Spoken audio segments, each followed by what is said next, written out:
When the St. Louis Blues acquired Chris Thorburn as a free agent in the summer of 2017, it ignited a firestorm. Fans were either confused, angered, or a bit of both.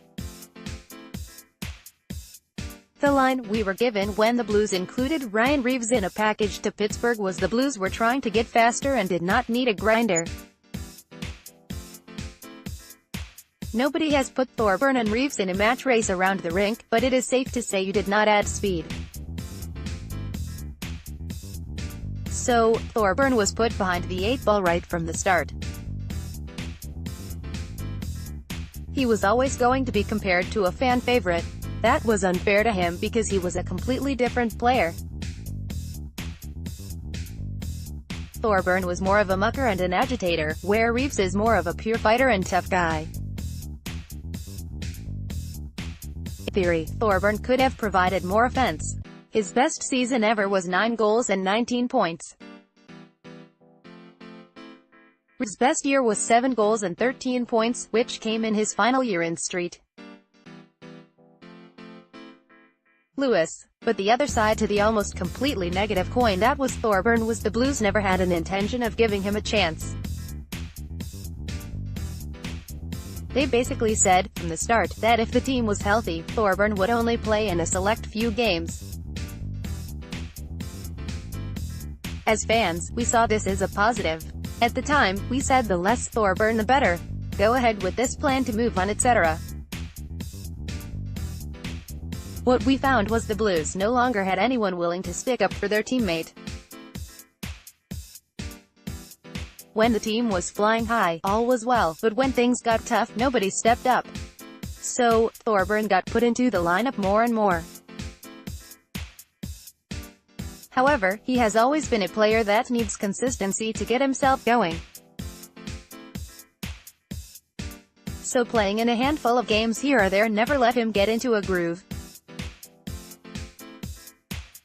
Fans expected him to drop the gloves immediately, and that was always unlikely to happen.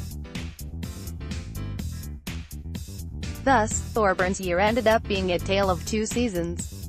The first part was pretty awful. The second part, for who he was pretty good. So, his final grade falls right in the middle. Final grade. Some will ask how Thorburn's grade can be so high. Again, it is due to the duality of his season. He scored double-digit points when with Winnipeg, but he played in full seasons. You really have to compare his output in 2017-18 to his final season with the Jets, where he played 64 games. In 50 games with the Blues, he put up 1 goal and 7 points. The goal total is disappointing, but he only had 4 points in 64 games with Winnipeg in 2016-17. Looking toward the positive, Thorburn had fewer penalty minutes and more hits in 50 games with the Blues than he did in those 64 games with the Jets the year prior. His defensive and overall point share numbers went up. All of his personal possession stats went up as well. Of course, you have to talk about the stuff that was missing. Thorburn was never known to be a big bruiser, but despite a good amount of hits in a smaller amount of games, he never forced the team to keep playing him.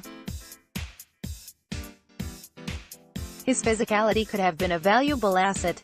However, nobody saw the kind of grittiness that would demand his inclusion in the lineup. Also, as mentioned, he was never a Reaves-esque fighter, so making the comparison is not fair. Yet, there were several opportunities for him to drop the gloves or at least mix it up earlier in the season, and he did not. Perhaps he did not know if it was his place since he was new to the team and teammates. Still, you have to sense your role and know when that kind of jolt would be positive for your team. Thorburn seemed to learn these things as the season went on, and late in the year he was a solid player. He earned his way into the lineup and, at worst, fans were dismissive about his inclusion in the lineup and most actually wanted him in there. Thorburn began to bring a decent amount of energy late in the season and on some nights was the team's best offensive player. That does say something about the Blues' offense in those games, but takes nothing away from Thorburn's skill in those efforts. Even so, just as having failing grades for a semester and A's for the other semester will even out, Thorburn evens out.